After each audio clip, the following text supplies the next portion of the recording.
Good morning, and thanks for that introduction, Jim, and thanks to the organizers of this workshop for inviting me to participate in it. I've really learned a lot over the time that I've been here about unmet needs and issues in tuberculosis and the very exciting developments in the drug development area in tuberculosis, and I'm glad to have a chance to talk a little bit this morning about Wave 80 and Universal Pharma's teaming up in diagnostics manufacturing, which is applicable in tuberculosis as well.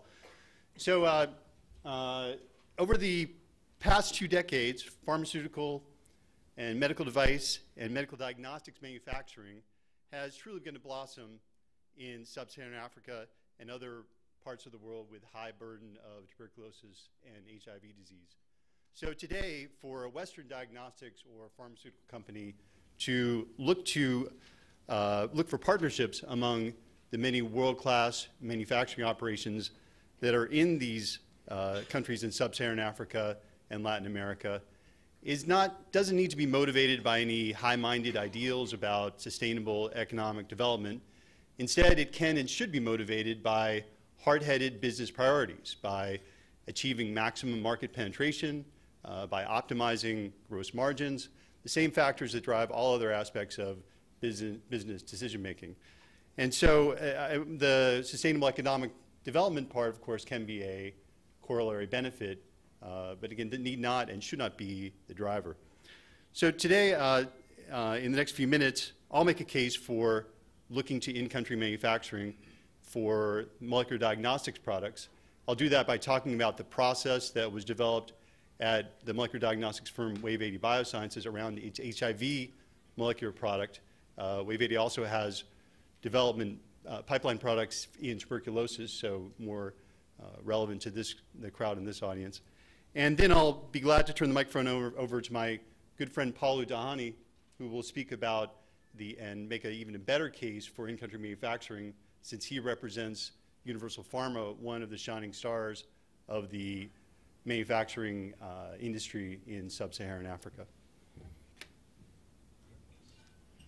First, a little bit about Wave 80. Wave 80 started out about 10 years ago as a pure-play molecular diagnostics firm and has since evolved into 4 companies and business units, 2 of which are in the conventional molecular space, and the other 2 of which are in autoimmune disease and in next-generation sequencing. In the conventional molecular space, we have a product line and a business unit that focuses on the mid-plex molecular category, CLIA waivable systems for US and European markets. In the autoimmune area, we focus on novel microplate format assays, overcoming barriers around autoantibody detection and quantitation. In the next-generation sequencing area, we focus on library prep in a cartridge format. And in the global health program, focuses on HIV and tuberculosis with an emphasis on very cost-effective and patient-centered solutions for unmet needs in low and middle-income countries. This is the conventional mid-plex molecular category. The targets here include respiratory disease and gastrointestinal. And this is a couple of different cartridges that fit in a common reader, and there's a lot of technology shared between this platform and the global health platform. In the autoimmune area, the focus is on, at this point, type 1 diabetes, where a rapidly growing disease in the US and other parts of the world, where there's a major challenge with achieving optimal patient outcomes relating to misdiagnosis between type 1 and type 2 and poor patient management as a result of that. In the sequencing area, as you know, there are economic challenges, and this was discussed yesterday, the challenges of achieving high-quality libraries for downstream sequencing, and our firm has a major advantage in this aspect of sample and library prep that we're working to develop. And lastly, looking at in the global health arena, the product line, again, focuses on the HIV viral load measurement, where there's a dual platform, including a single cartridge system and a 16 cartridge system, both of which run a HIV viral load assay. The advances in this product line allow handling complex specimens, sputum, blood, without loss of fidelity or concordance to reference methods from having those complex sample inputs. And there's a modular cartridge configuration that allows a diversity of different types of assays to be run on a single platform. So getting into how we look at manufacturing partnering, the starting point is how we look at launch planning. And this is going to be familiar to anyone who's done a launch planning process for a product more broadly. We develop a system where we start out by establishing some metrics. What are the key factors that we need to look at in deciding where are the countries that a product should be launched first? You can't launch a product in the entire world all at the same time. It's important to identify some key geographies, get the maybe 3, 4, 5, where the resources can be mustered to do a really solid launch, and then build from there. Establish the metrics, and then compile data and develop a scoring algorithm. And this really involves a lot of math, and I like doing math, and so and everyone in my organization gets to do a lot of math as a result of that. We then do a core analysis, and then what we call a sensitivity analysis, which is where we look to see where our assumptions might be. If they're off by a little bit, does that really change the result of the analysis? If it does, it probably means there's something wrong with the analytical framework and it needs to be tuned. So we'll go back and assess the weighting and the scoring, and then adjust the metrics altogether as a result of that. Then we'll do what we call pressure test the model outputs, and this is where we go and we talk to people who have actually launched a product in a particular geography.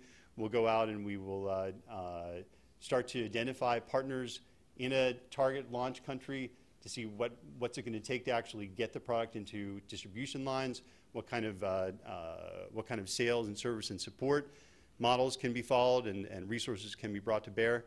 And from that, then we'll come up with what we call usually our stage 1 country list, the group of countries where we'll launch a product. Here's an example of core metrics that we would look to in identifying in that first stage of the process. So the obvious ones to look at, is the disease present in the target country, and to what level? Both in terms of the lead indication and follow-on diseases. What about the clinical study partner candidates? So getting a solid launch in a country depends in many cases on being able to do a trial in that country, either a full validation study or at least a demonstration study. We also look at analogs. We look to see where a country has seen a successful launch of a product that in some way is analogous to the product that we're looking to bring in. Maybe it's another molecular product, maybe it's a strip format diagnostic, maybe it's a pharmaceutical, or maybe it's a new CT scanner, and see how those products have been taken up in a geography. We'll look, of course, at the regulatory environment and the health ministry capabilities. We'll look at some basic economic metrics like GDP per capita and healthcare spend as a percentage of GDP. And then we'll look, and these all need to be taken with a grain of salt, but we will look at the metrics that international organizations put around the countries of the world, the ease of doing business rank, the Human Development Index, and the Transparency International rankings. And then lastly, we'll bring in some disease-specific metrics. So in the case of HIV, we look at the State Department's HIV/AIDS country budget. We'll look at what the Global Fund is spending in a country. We'll look at these over a period of time, like 5 years. In the case of HIV, given the Clinton Healthcare Access Initiative's importance in that field, we'll look to see what its laboratory strengthening team has done in a country, whether it has a strong presence there, a weak presence there, or no presence. And then we'll look at activity by other HIV-centric non-governmental organizations. We'll look at factors like the antiretroviral market penetration, and we'll look at sites that are offering other kinds of HIV testing, whether it's centralized lab testing for molecular or CD4 testing, or just strip format antigen antibody. Based on that, then, if we kind of look at how this evolves toward particular, just a couple of countries as an example, if we compare Ethiopia, Kenya, and Mozambique, the Ethiopian patient population in HIV is comparatively small. Antiretroviral coverage, though, is comparatively high. And Kenya has a much larger HIV patient population, had a very good experience with launching CD4, and has a very strong CHI team. Those two things, of course, obviously go together. In Mozambique, patient population rivals that of Kenya. USAID and state spend is very high as a comparison to Mozambique's population, and is particularly strong in preventing mother-to-child transmission in HIV. So based on this kind of an analysis, and this being done more broadly than just the 3 examples I've shown on the previous slide, we identified the following as the framework for launching the HIV product, where the lead countries are the ones shown here. Ethiopia, Kenya, and Mozambique all made the cut, along with Nigeria, South Africa, and Vietnam. And you can see that in many cases there's an overlap between the initial product launch focus and on having a clinical collaboration or some other validation site. So I've shown here production facilities, though, and that's what's missing from this analysis, right? Is all we're looking at here is what are the basic metrics that would drive a product launch process.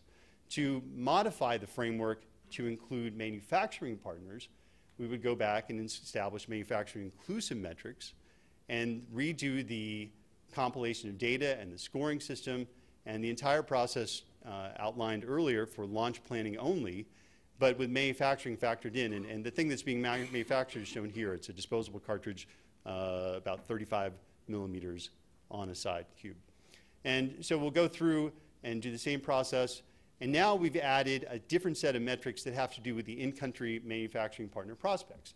And the listing here includes factors like how strong is the potential manufacturing partner's existing distribution network, because that's clearly going to be something that we're going to want to tap into with having an in-country manufacturing partner.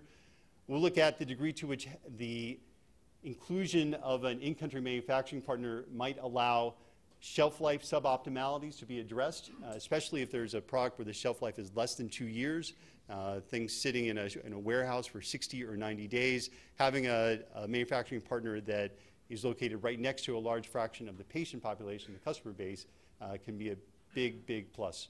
We'll look at comparable manufacturing processes for existing products, but I want to pause here for a moment because this is where the process of identifying a manufacturing partner for in a lower or middle income country needs to be a little bit different from what would be done in a conventional, looking for a manufacturing partner in the US or in Europe. If I was looking for a manufacturing partner in the US or Europe, I would clearly want to make sure that it had that company had manufactured a product very, very similar to the one that we were looking for it to take on here. And when looking at the lower and middle income countries, it's important to just expand the net a little bit modestly and look for companies that have capabilities that can be translated into the product that's being launched in this case, even if they're not directly right in that exact category. And then, of course, other factors like quality systems and inbound logistics can be very important. So now, if we take the same subset of countries, we can include that whereas Ethiopia and Mozambique, same considerations apply as before, we look at Kenya and we see the opportunity there to bring on an excellent manufacturing partner, and that really changes the whole way of looking at the launch planning process, because we can now start to think about it more broadly to include both the validations testing sites and where the patient populations are, and also where the manufacturing partners are, and develop the business planning accordingly. So just to summarize how one can look at distributed manufacturing as a way of accelerating a product's impact, the motivating factors here are that the distributed manufacturing facilities really are right there as kind of ready-made service and support centers. In-country manufacturing, of course, can help relationships with the health ministries, with trial sites, and with customers. Sometimes there's a notion that there are a bunch of regulatory breaks that come along from having in-country manufacturing. I think that's usually a lot of caveats that apply to that. You can't take that too far, although it can be a factor. And then the logistical advantages are a big motivator, improving product access and availability, and shortening lead times, which again, for products that might have a relatively short shelf life, can be huge. The practical considerations are that, and this kind of was taken without, going in without saying that building a manufacturing facility in a high disease burden country from scratch is usually going to take a really long time. And it's probably not the right way to have in-country manufacturing. Whereas finding an existing manufacturer to partner with, even though it is not without its own challenges, is a much more efficient way of developing an in-country manufacturing presence. It's important to look at those distributor relationships and again, to broadly define the sector when identifying candidate partners, not just look for candidate partners that have made exactly the same kind of product or a very, very similar kind of product to the one that is being launched. And lastly, strong supply chain management, of course, is going to be absolutely critical in order to deal with any degradation issues with process inputs to manufacturing. So with that, I'd like to go ahead and bring up Paulu from Universal Pharma. Universal Pharma is, Paulu will get described for you, and is the firm that Wave 80 is very excited to be working toward a partnership with for manufacturing its molecular diagnostics products in Kenya. Thanks, Paulu.